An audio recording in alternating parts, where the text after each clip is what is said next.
Ainulindalë, the music of the Ainur. There was Eru, the One, who in Arda is called Ilúvatar, and he made first the Ainur, the holy ones, that were the offspring of his thought, and they were with him before aught else was made. And he spoke to them, propounding to them themes of music, and they sang before him, and he was glad. But for a long while they sang only each alone, or but few together, while the rest hearkened, for each comprehended only that part of the mind of Ilúvatar from which he came, and in the understanding of their brethren they grew but slowly.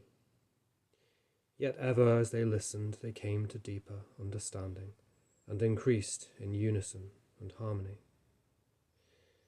And it came to pass that Ilúvatar called together all the Ainur, and declared to them a mighty theme, unfolding to them things greater and more wonderful than he had yet revealed.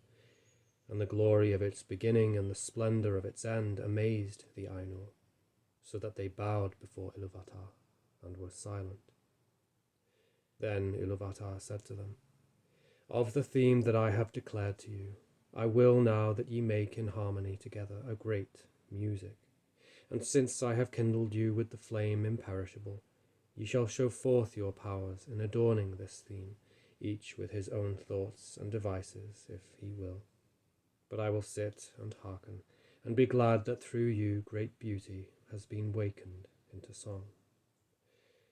Then the voices of the Ainur, like unto harps and lutes and pipes and trumpets and viols and organs, and like unto countless choirs singing with words, began to fashion the theme of Ilúvatar to a great music, and a sound arose of endless interchanging melodies woven in harmony, that passed beyond hearing into the depths and into the heights, and the places of the dwelling of Ilúvatar were filled to overflowing, and the music and the echo of the music went out into the void, and it was not void. Never since have the Ainur made any music like to this music, though it has been said that a greater still shall be made before Ilúvatar by the choirs of the Ainur and the children of Ilúvatar after the end of days. Then the themes of Ilúvatar shall be played aright, and take being in the moment of their utterance, for all shall then understand fully his intent in their part, and each shall know the comprehension of each, and Ilúvatar shall give to their thoughts the secret fire, being well pleased. But now Ilúvatar sat and hearkened, and for a great while it seemed good to him, for in the music there were no flaws. But as the theme progressed, it came into the heart of Melkor to interweave matters of his own imagining that were not in accord with the theme of Ilúvatar, for he sought therein to increase the power and glory of the part assigned to himself. To Melkor among the Ainur had been given the greatest gifts of power and knowledge, and he had a share in all the gifts of his brethren. He had gone often alone into the void places seeking the imperishable flame, for desire grew hot within him to bring into being things of his own, and it seemed to him that Ilúvatar took no thought for the void, and he was impatient of its emptiness. Yet he found not the fire, for it is with Ilúvatar. But being alone he had begun to conceive thoughts of his own, unlike those of his brethren. Some of these thoughts he now wove into his music, and straightway discord arose about him, and many that sang nigh him grew despondent, and their thought was disturbed, and their music faltered. But some began to attune their music to his, rather than to the thought which they had at first.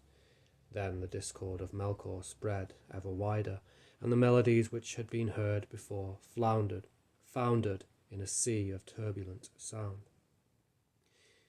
But Ilúvatar sat and hearkened until it seemed that about his throne there was a raging storm, as of dark waters that made war one upon another in an endless wrath that would not be assuaged.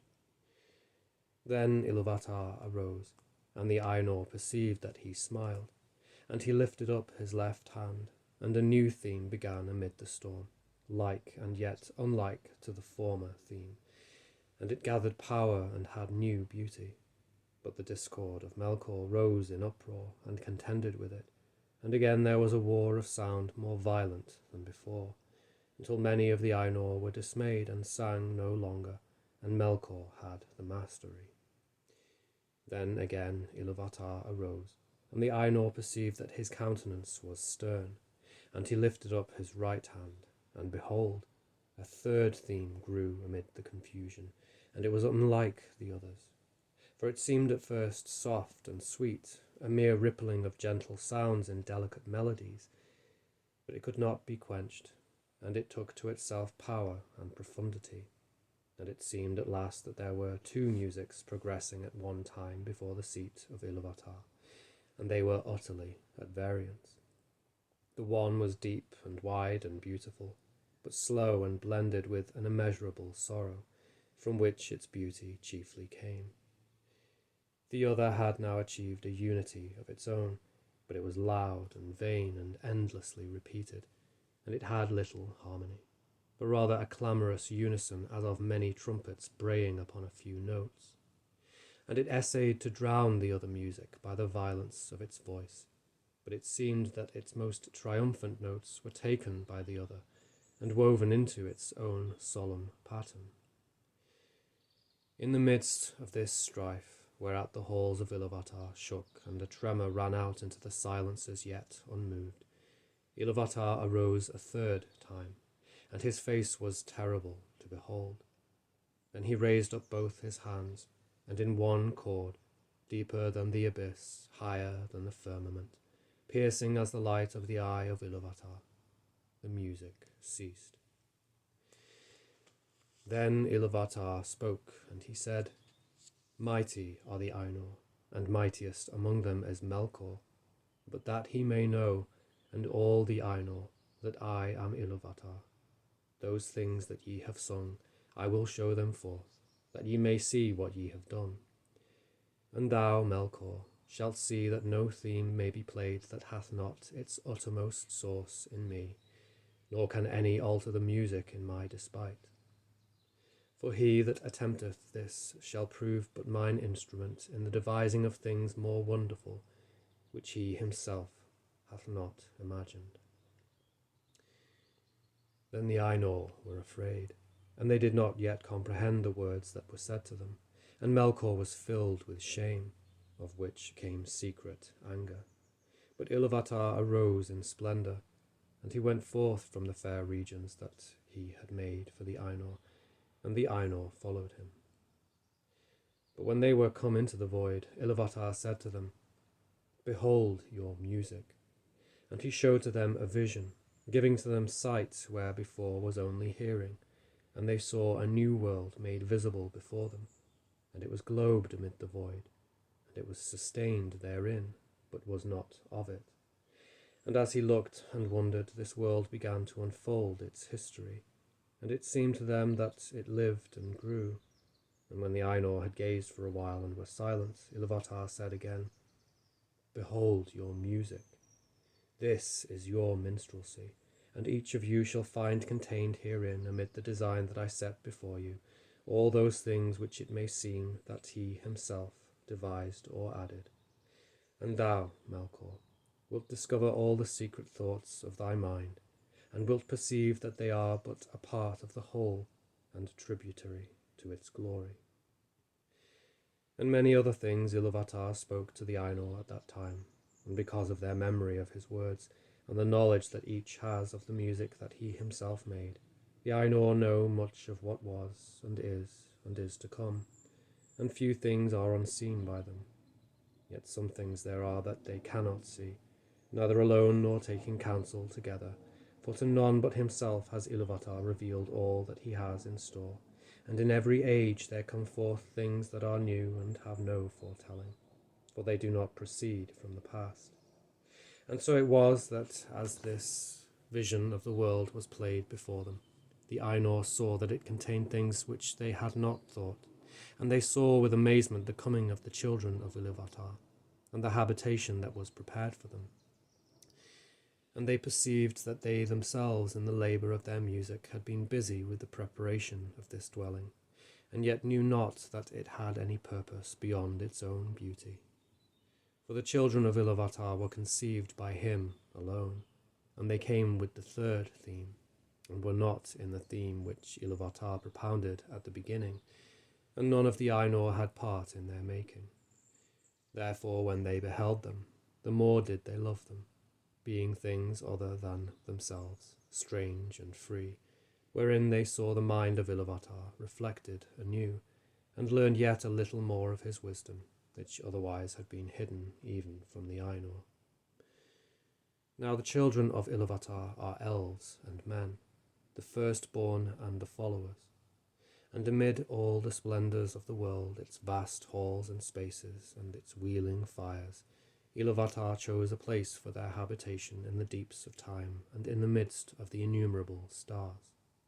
And this habitation might seem a little thing to those who consider only the majesty of the Ainur, and not their terrible sharpness, as who should take the whole field of Arda for the foundation of a pillar, and so raise it until the cone of its summit were more bitter than a needle, or who consider only the immeasurable vastness of the world, which still the Ainur are shaping, and not the minute precision to which they shape all things therein. But when the Ainur had beheld this habitation in a vision, and had seen the children of Iluvatar arise therein, then many of the most mighty among them bent all their thought and their desire towards that place. And of these Melkor was the chief, even as he was in the beginning the greatest of the Ainur who took part in the music. And he feigned, even to himself at first, that he desired to go thither and order all things for the good of the children of Iluvatar, controlling the turmoils of the heat and the cold that had come to pass through him.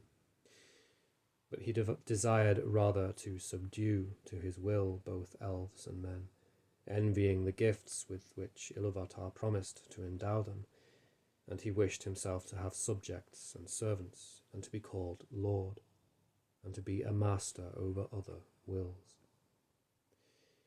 But the other Ainur looked upon this habitation set within the vast spaces of the world, which the elves call Arda, the earth, and their hearts rejoiced in light. And their eyes, beholding many colours, were filled with gladness, but because of the roaring of the sea they felt a great unquiet. And they observed the winds and the air, and the matters of which Arda was made, of iron and stone and silver and gold and many substances. But of all these water they most greatly praised. And it is said by the Eldar that in water there lives yet the echo of the music of the Ainur, more than in any substance else that is in this earth. And many of the children of Iluvatar hearken still unsated to the voices of the sea, and yet know not for what they listen.